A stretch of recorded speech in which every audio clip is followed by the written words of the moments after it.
So recently Enlisted has given us Burma, the latest map that I believe is one of the best maps in game, and you must be thinking that is the most they can give us, right? Because that is essentially almost what they have done to the word for the Enlisted roadmap for 2024. And that is where you are wrong. For starters, the 2024 roadmap is almost complete, except for one major thing that they forgot to give us, and that is the new front. Technically, apparently, they haven't given us that yet, which is the problem for this video. In this video, we're going to be talking about potentially the new and what they are going to be potentially giving us in the new front, which is actually more interesting than you might think. So without further ado, let's get started. And starting with what we know. From what we know, apparently Japan and Soviets are almost a guarantee. I can almost confirm to you that 99.999% of the time that they're going to be getting a campaign in most likely either Kulkin Gulf or early game, or, well, the Kuril Islands in the late game,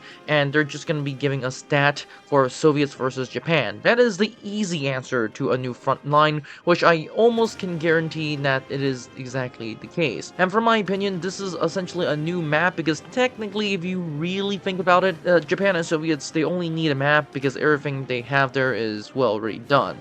Technically, that can be what it means by quote-unquote a new front line, but from the latest patch, and when I mean the latest patch, we do have a lot of new weapons, and we do have a lot of new event squads, and one of those event squads is the Chinese event squad. And looking at their cosmetics and whatever you have for their uniforms, it looks pretty unique. And you must be wondering, is this a one-timer? Because, well, if you don't know, Enlisted doesn't really like to waste stuff. Meaning that what ends up happening is that Enlisted tends to give out stuff that they can instantly reuse, and reuse a lot.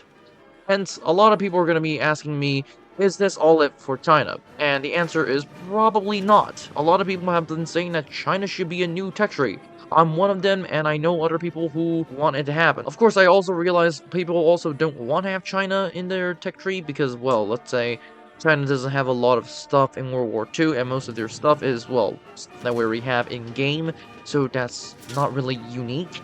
On the other hand, we can also potentially have the French, but the issue with the French is that the French, well, they didn't have a lot of stuff to begin with, and most of their late tier equipment was essentially American stuff, so that's not fun either. This means that what we end up having is that countries that are essentially new, but technically not new, because most of the stuff you got either at the beginning or at the late tier is exactly the stuff you've gotten for other tech trees. But also at the same time, I don't think that Enlisted should also give us could not give us factions. For example, if Enlisted is going to move to the Cold War, and of which I do think it's going to be happening, well, soon, and when I mean soon, I mean in 1 or 2 years, I do think adding countries like China, France, British own tech tree, the Italians, their separate own tech tree, and the list can potentially just go on, is not a bad idea for these factions. As a matter of fact, I highly suggest it. When you go to the Cold War, all these countries essentially have their own unique weapons, which actually makes it pretty fun to play. Needless to say, I do think a new faction is likely. Obviously, the instant answer to a quote-unquote new front line is probably Japan versus the Soviet Union